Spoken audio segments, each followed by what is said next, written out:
When your dog licks you, what do you think they are really saying? Most owners would say love, a kiss, their dog's way of showing affection. So you call it a kiss and you leave it at that. But that is not what is happening, not even close. A dog's lick is one of the most layered, ancient, and information-rich behaviors in the entire canine repertoire. It predates domestication by hundreds of thousands of years. The moment your dog presses their tongue against your skin, they are not delivering a kiss. They are delivering a sentence, sometimes a paragraph. By the end of this video, you will know exactly what your dog has been telling you. And there is one specific kind of lick, which we will come back to in point 7, that almost every owner gets completely wrong. Let us talk about what is really happening. Long before dogs lived in homes, their ancestors were doing this exact behavior, and it had nothing to do with affection. When a wolf cub returns to the den hungry, they lick the corners of the adult wolves' mouths. This behavior, documented across every wild canine species, triggers a reflex in the adult. The adult regurgitates partially digested food, which the cubs then eat. It is how wolf cubs are fed. It is how every wild canid on Earth nourishes its young. Your domestic dog still carries this behavior. Every single one of them does. It has been in their DNA for millions of years, and 15,000 years with humans was nowhere near enough to erase it. So when your dog licks your face, especially near your mouth, part of what is firing in their nervous system is the behavior their ancestors used to ask their parents for food. They know you are not a wolf, but the wiring is still there. You are family. You are someone I am bonded to closely enough that I can ask you for what I need. The first lick is not a kiss. It is a primal acknowledgement that you belong to their innermost circle. A dog's tongue is not just for tasting. When your dog licks your skin, they are sampling you, your sweat, your skin oils, the microscopic traces of everything you have touched, eaten, and felt that day. Dogs have a specialized organ in the roof of their mouth called the vomeronasal organ, or Jacobson's organ. It is not present in humans. It exists specifically to process chemical signals, hormones, and the molecular signatures of emotional and physiological states. When your dog licks you and pauses afterwards with a slightly funny face, they are routing what they just gathered through this organ.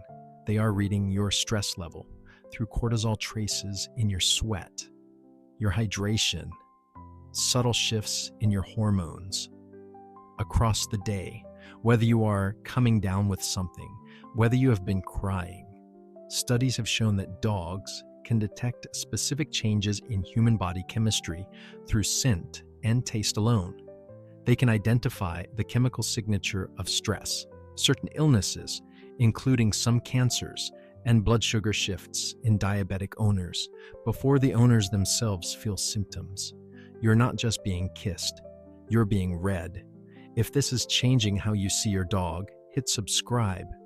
Every video on this channel is built around what the research actually shows, not what we assume. Most owners think of licking as something the dog does to them. It is also something the dog does for themselves.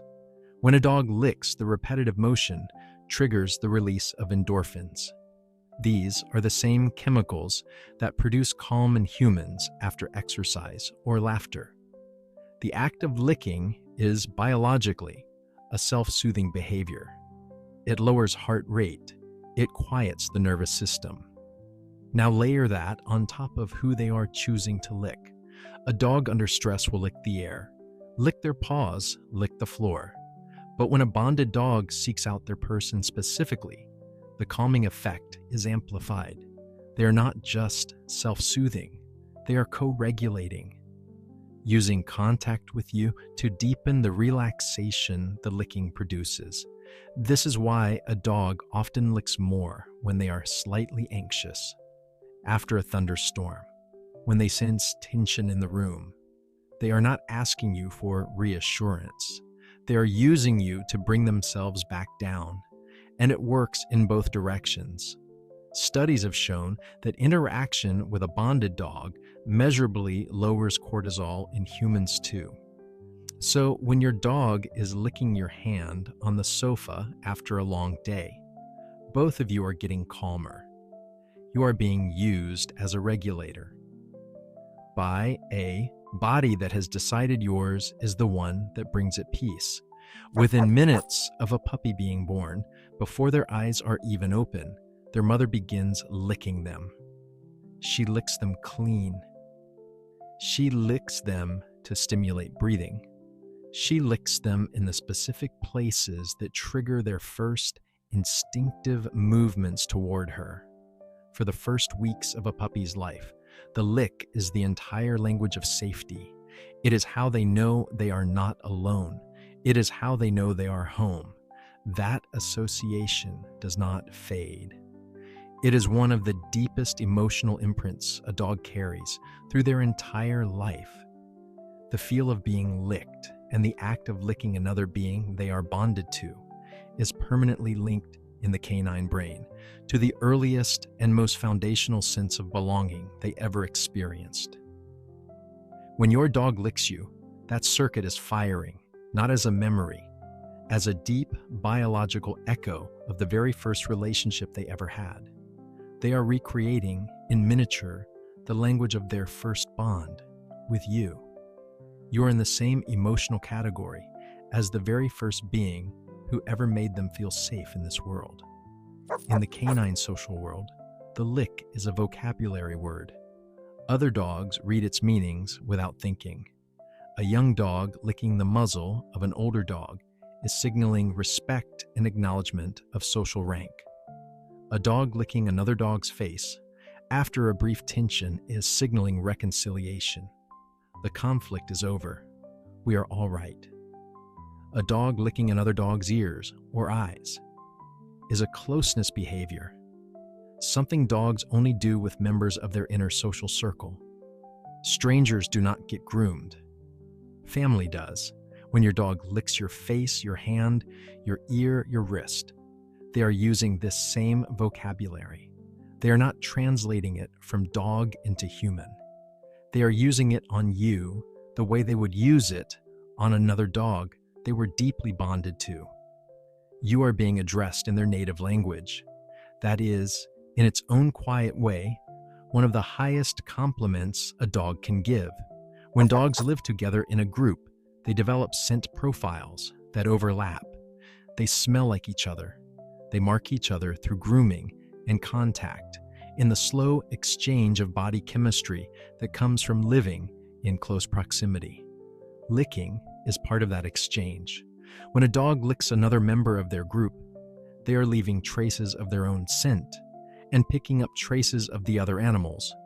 Over time, this creates a unified group scent, a signature that says, biologically, we belong to each other. Your dog is doing this to you. Every time they lick you, they are placing their scent on your skin.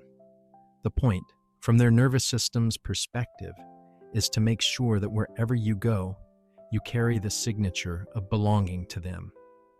This is not possessiveness in the negative human sense. There is no jealousy in it. It is something quieter and older than that.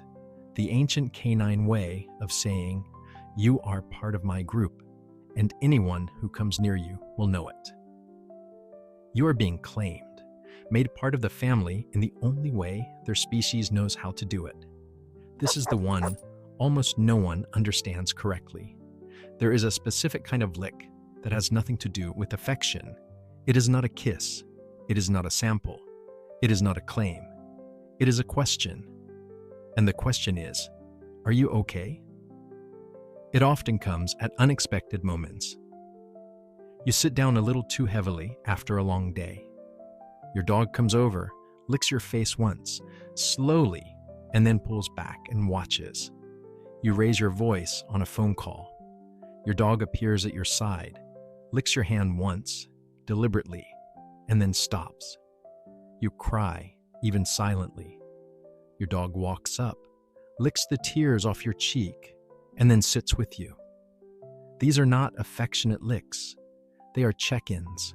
Research into canine empathy has shown that dogs respond to human emotional distress with behaviors specifically designed to gather information and offer comfort. The single deliberate lick, followed by a pause and a watchful look, is one of the clearest examples. They are gathering chemical information about your state while offering the most universal comfort gesture their species has. Owners feel it, they register it, but almost no one names what it actually is. This is your dog noticing. This is your dog asking. This is your dog stepping into the role of a being who cares about your internal state and wants to know if you need them. So the next time it happens, do not just call it a kiss and move on. Stop. Acknowledge it. Touch them back. Because that lick was a question, and the most respectful thing you can do is answer it. This is not sentiment. This is documented behavior, layered with biology, instinct, chemistry, and memory, thousands of years older than your house. When your dog licks you, they are saying, "You are family." They are saying, "I am reading you." They are saying, "Your body brings my nervous system peace." They are saying, "You remind me of the first being who ever made me feel safe." They are saying, "You belong to my group, and I will mark you as mine." They are saying, "I am asking you something. Are you all right?" Your dog is not just licking you. They are speaking to you in the oldest language their species has ever known. And every single day, in the smallest moments, they have been telling you things you did not realize you were being told.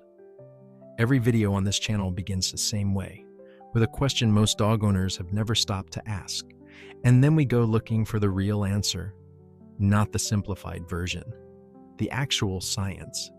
If this video gave you something, hit like. Drop a comment with what stood out to you most, and subscribe so you do not miss what is coming next. Because the more you understand your dog, the better life gets for both of you. And that is always worth showing up for.